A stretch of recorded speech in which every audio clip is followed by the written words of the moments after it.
Bem-vindo ao canal Saúde e Sono. Eu sou o Dr. Márcio Bezerra e hoje nós iremos falar sobre dor de cabeça, que em neurologia nós denominamos cefaleia. Cefaleia ela tem uma grande importância porque é a terceira causa prevalente de transtorno no mundo e a sétima causa de condição que leva à incapacidade. E como ela é um sintoma universal, às vezes ela confunde muito em relação a uma dor de cabeça comum, frequente, devido a uma infecção, uma gripe, e uma dor de cabeça que ela ocorre de uma forma mais variada, né? E a dor de cabeça, nós, na neurologia, nós dividimos entre as causas primárias e as causas secundárias.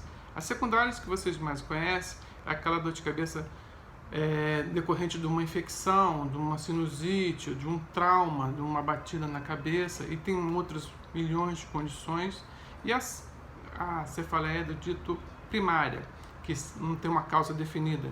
Aí tem um grande grupo que nós chamamos da enxaqueca, que nós chamamos hoje de migrânia, a dor de cabeça do tipo tensional e uma outra condição menos frequente chamada cluster.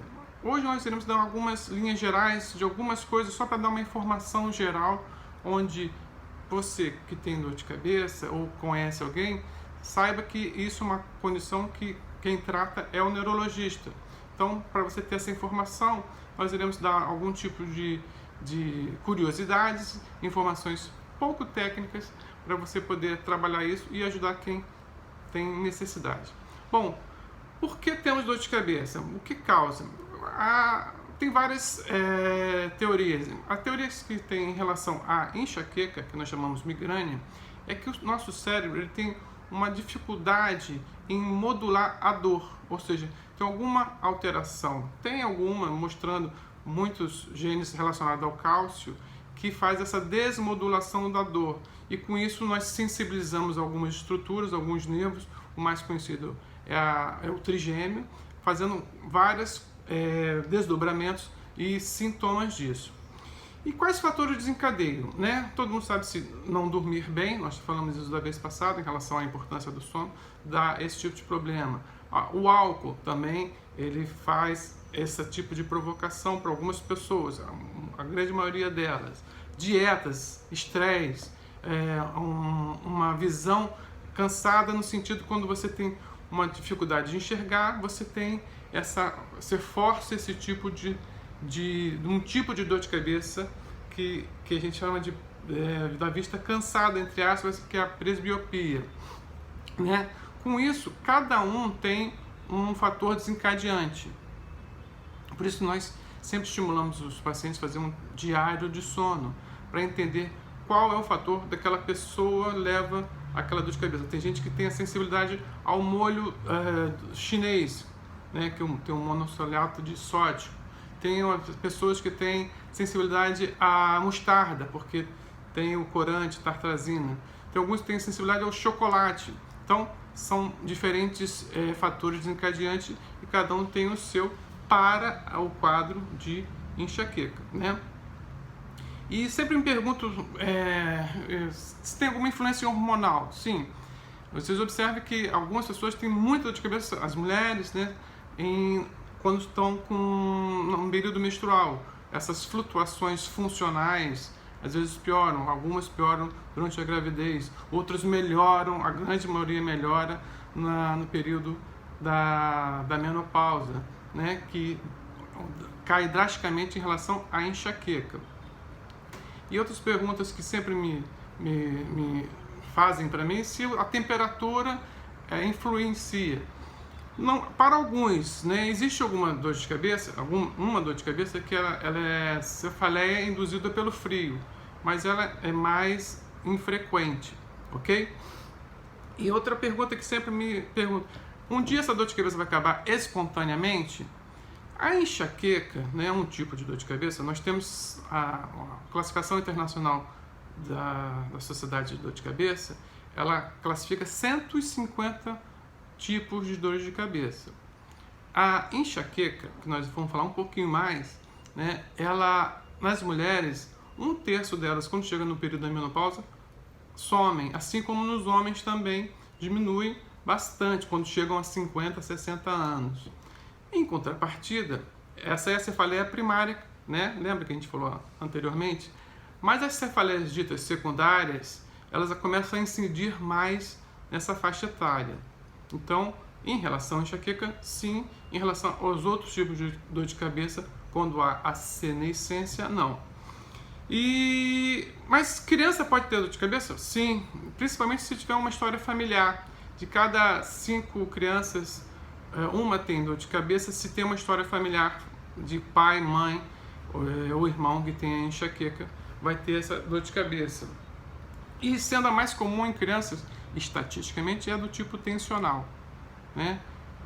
Observe que isso no mundo todo tem esse tipo de incidência. Então, vamos falar agora um pouquinho só sobre enxaqueca, né? Que nós chamamos de migrânia. É uma dor de cabeça geralmente unilateral, de caráter pulsátil, que vem acompanhado de alguns sintomas. Você tem a aversão à luz, que nós chamamos fotofobia, a aversão a barulho, que nós chamamos fonofobia, às vezes a cheiro, que nós chamamos osmofobia. E às vezes a enxaqueca, né, a migrânia, ela é dividida em 2 grandes grupos. A que tem aura e as que não têm aura. Aura, pra gente, são sinais e sintomas neurológicos. Muitos têm aquelas visões, às vezes em zigue-zague, às vezes são luzinhas, né, que nós chamamos fotopsias quando são muito iluminadas, fotopsias positivas quando são escuras, fotopsias negativas. Para vocês observarem, essas condições são observadas desde Hipócrates, ou seja, 400 anos antes de Cristo. O nosso pai da medicina já pontuava a importância dessa caracterização clínica. E cabe lembrar que é interessante que a migrânia ela tem 4 fases, né?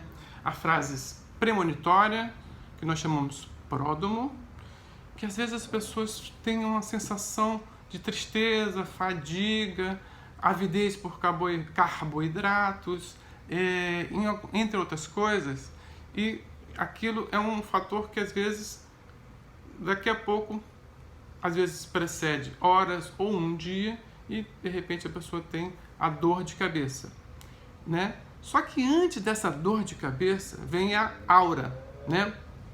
Que a gente falou isso, que pode ser visual, que pode ser sensorial, que às vezes algumas pessoas perdem o campo visual, aí depois o campo visual melhora e tem a dor de cabeça. Às vezes as pessoas têm essas visões, entre aspas, alucinações visuais, que indica uma disfunção momentânea de determinada região cerebral, e depois que melhora vem a dor de cabeça. Às vezes tem umas sensações sensitivas, umas dormências em determinada fase do corpo, né, partes do corpo, e aí quando melhoram vem a dor de cabeça. E depois, né, então, pródromo, aura, a dor de cabeça, e também vem a fase de resolução, que depois que melhora, alguns sentem-se muito bem, outros sentem ainda um pouco enjoados, cansados e fatigados. E, como nós falamos, tem alguns outros tipos, milhões de outros tipos de dor de cabeça. Como curiosidade, nós temos dor de cabeça relacionada à atividade sexual, que às vezes divide em 2 tipos. O indivíduo, quando tem dor de cabeça muito forte, que dura pouco tempo, no momento do orgasmo, imagine como é difícil, mais comum em homens, ou durante o período de excitação. Então, muitos nos procuram preocupados em relação, claro, que durante um período de prazer você é cortado por uma condição interna. Existe a dor de cabeça durante o sono, né, que nós chamamos de cefaleia hípnica, que o indivíduo acorda com dor de cabeça, que tem uma caracterização clínica. E a dor que mais deixa todo mundo atento é a dor de cabeça, que em inglês chama thunderclap, que é um tipo trovão, que dura rápido, 1 minuto, e às vezes é relacionado a algumas condições vasculares, né? Então, caracterizando, a gente faz o diagnóstico e faz o tratamento. Ou seja, esse universo de cefaleia é muito grande. Então, Você com certeza conhece alguém ou tem algum amigo, parente que tem esse problema. Com essa informação você vai conseguir ajudá-lo ou se ajudar. Então compartilhe o vídeo, dá uma curtida por favor e se inscreva no canal. Abraço!